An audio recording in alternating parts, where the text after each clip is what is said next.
Is it important to correctly set the time on your camera? And how can you fix it if you didn't do it right? I'm going to talk all about it on today's episode of Ask David Bergman. Hey there, everybody. Welcome back. Here I am, as always, answering your photography questions. If you've got photo questions, you know what to do. You just go to askdavidbergman.com, submit your questions right there on the site. I just might pick it to answer here on a future show. I also mentioned this last time, but I'm honored to be nominated as favorite tour photographer in the iHeartRadio Music Awards.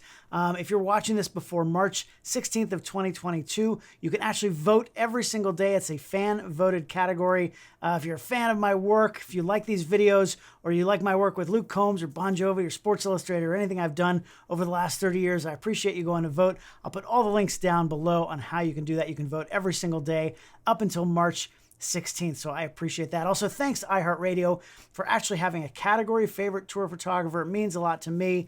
And a lot of my friends who work in this business who kind of go unnoticed as tour photographers. So thank you, iHeart, for doing that. I think it really brings recognition to the category. Anyway, let's move on. I've got a great question sent in today from Eric J. And Eric wants to know, I shoot events and use two camera bodies. One is for my wide-angle lens and the other for my telephoto. The problem is when I'm editing my images, the photos are never in the right order because the time never seems to be set in the camera. Is there some way to fix that without checking the time before every single shoot? Eric, thanks so much for sending that in. This is not an uncommon problem. A lot of people deal with this issue. A lot of times photographers will use, as you know, more than one body at a time. I've done videos about this, why you would use two bodies. I use two at a concert that I'm hand holding, and I also have other bodies with lenses on them set up around the arena or the stadium as remote cameras.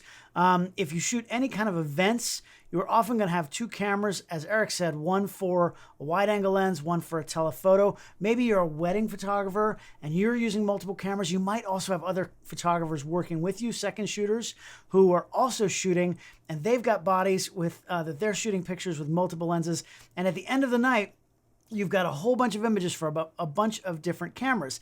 Now, here's the issue that comes up is that when you start culling through your images, when you're going through all of them and trying to decide which pictures are your best ones, it's really best to look at them in chronological order, because by seeing the images in the order that they were shot, especially from an event where the event progresses throughout the night, you really want to look at them in the order that they were shot.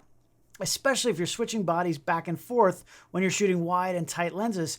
If you look at them separately as one body at a time, it just doesn't have the same flow as if you were looking at them in the order that you shot them. Now, I use Photo Mechanic. That's the program I use for culling through my images. I did a video about my Photo Mechanic workflow that I will put a link down below. But whatever program it is you use to cull through your images, usually the default when you start looking through your images is that they're going to sort by file name. And what that's going to do is show you one camera, and then it's going to show you the next camera, and then it's going to show you the next camera, because the file names are usually unique to that camera. Usually the first 4 digits are unique to each individual camera. So they're going to just be in camera order, is one camera at a time. Now what you want to do is change that to go ahead and sort, instead of from file name, you want to sort by time, because you want to look at them chronologically. But the way that works is it's reading the timestamp that's embedded in the images by your camera when you first took the picture. Now, most people, let's admit it, come on, most people haven't looked at that setting in their camera since you first took the camera out of the box. The first time you turn it on, it usually makes you set the date and time. But with every camera I've ever used, the clock does tend to drift over time and it gets off, right? It just gets a little bit off. It might only be a few seconds in the beginning, but over time, it actually could be minutes that it's now off. I'm not sure why, but every camera I've ever used actually does that. Also, I travel a lot, so often I will forget to change the time zone when I travel. You're supposed to really change the time zone in the camera so that the time is correctly stamped no matter where you are in the world. Now, if you're just using one camera, this isn't going to be a huge problem for you, but if you're shooting with multiple cameras in one of the scenarios that I talked about, it can really be disorienting to go through your images out of order, especially when they're mixed together and one is like 10 minutes off from the other. Then the images are just going to be all screwy when you start to look at them in time, sorting by time. So how do you fix this? Well, the simplest option is, yes, Eric, to go ahead and set the time on your cameras at least before any big shoot you're going to do. Maybe not before every shoot, but if you've got a big shoot coming up with a lot of cameras, just go ahead and pull those cameras out and set the time. Now, you can do it manually on the camera. Just you set one camera, get it as close as you can to the real time, use your computer to look at the actual time, and then match all of the other cameras to it one at a time. Usually it's a button press to go ahead and hit OK. And if you get it at the same second as the first camera and just click it, then you can do it. I've done this at events where we have multiple photographers and we all get together right before and we sync up all our cameras together. Now, some of the camera manufacturers, like Canon, for example, actually have a program so that you can attach your camera to the computer via USB and do a lot of things like download your images or install firmware or change various settings. In Canon's case, they have the EOS utility, and you can even use it to set the camera's date and time based on your computer's clock, which is really, really nice because you just do it one camera at a time, you connect it up, and you know all of them are going to be synced perfectly because they're all matching the actual time as it was on your computer when you hit that button. Now, most people, myself included, forget to set the time and don't realize it until after a shoot when it's really too late and I've got thousands of images from 3 or 4 cameras and they're all jumbled together, not really in any usable order, right? So there is one other way to fix this that has saved me on more than one occasion. Earlier tonight, what I did was I shot images of numbers 1 through 16 in order. I randomly switched cameras back and forth for each number to simulate covering an event where I'm using 2 bodies and switching back and forth. I just did this so that I could easily demonstrate this without using thousands of images, and you could really see what's happening here. I made sure that one body hadn't been adjusted for the time zone, so it's about an hour behind the first body. And when I view them in Photo Mechanic and then sort by time, the numbers, as you can see, are all out of order. So here's the fix for this. Sometime before, during, or even after your shoot, it could even be days after your photo shoot, what you want to do is take a separate picture of a ticking clock using each camera. You can use your computer or you can use your phone, just find a website that actually shows the time with the seconds on it. Any clock is going to work as long as it shows the seconds actually ticking away. Now, you only need one frame on each camera, and they don't have to be at exactly the same time. Just use each body to take a picture of the time with each camera. Now, once you have those frames, just load them into your computer the same way you did all the rest of your images from that shoot.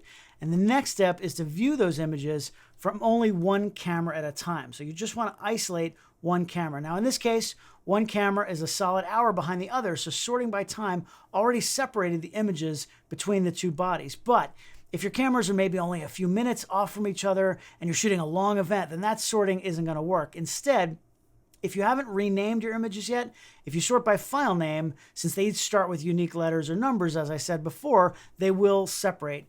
In Photo Mechanic, you also have the option to sort by camera serial number, which is really nice because in that case, they're definitely going to separate by body. Point is, you just want to separate each camera from the other one, the images from each camera from the images from the others, right? So once you've selected those images from one camera, you want to select all of those images from just one camera. Once you've done that, find that new frame that you just took of the clock with the seconds on it, right? There's a cool feature in Photo Mechanic. It's also in Lightroom, and I bet it's in most other programs used for viewing images. What it does is it allows you to adjust the capture time and the date of your images. Essentially, what you're doing is changing the timestamp that was embedded in the camera after the fact. So with all those images from one camera selected, find the frame with the time and then use the program to change the time on that frame. No matter what the original timestamp says, you know that you took that picture at the time in the picture because obviously you took a picture of the time, right? So in Photo Mechanic, you just adjust the absolute time of that image to the correct time in the frame. Now, because you have all of the images from that camera already selected, it's also going to adjust all of those images based on the time you're putting in relative to the timestamp in the images. So if they're all off by 1 hour, it's going to shift everything back by 1 hour. Trust me, it sounds confusing the way I'm talking about it, but it really does just work. What you've just done is change the timestamp on all the frames from that one camera by the same amount so that now they all have the correct time on them based on the real time that you took that other picture. Then you just repeat that with all the images from each camera. So you want to do that for each camera. After that, you can change back to sort by time and just watch them all move to the proper chronological position. Now, I don't have very many images in my example here, but it's really satisfying when thousands of frames you've got all out of order, and then you just click that button and they're all sorted just like magic. Now, this process doesn't take long, probably less time than it actually took me to describe it, but it's usually just a last resort. It really is much easier to just set the time correctly in the camera before you start shooting. But if you forget, or you're working with other photographers who maybe aren't as judicious as you are about setting the time correctly, it's nice to know you've got this technique in your back pocket. I hope that helps you out, Eric, and a bunch of you out there. If you're having this issue, remember to go to askdavidbergman.com and submit your photo questions. I'll do my best to answer as many of them as I can. I appreciate you voting every day for the iHeartRadio Music Awards Favorite Tour Photographer. All those links are down below. I'll be back here next time with a new question. I hope you'll join me right back here. Thanks for coming on Ask David Bergman.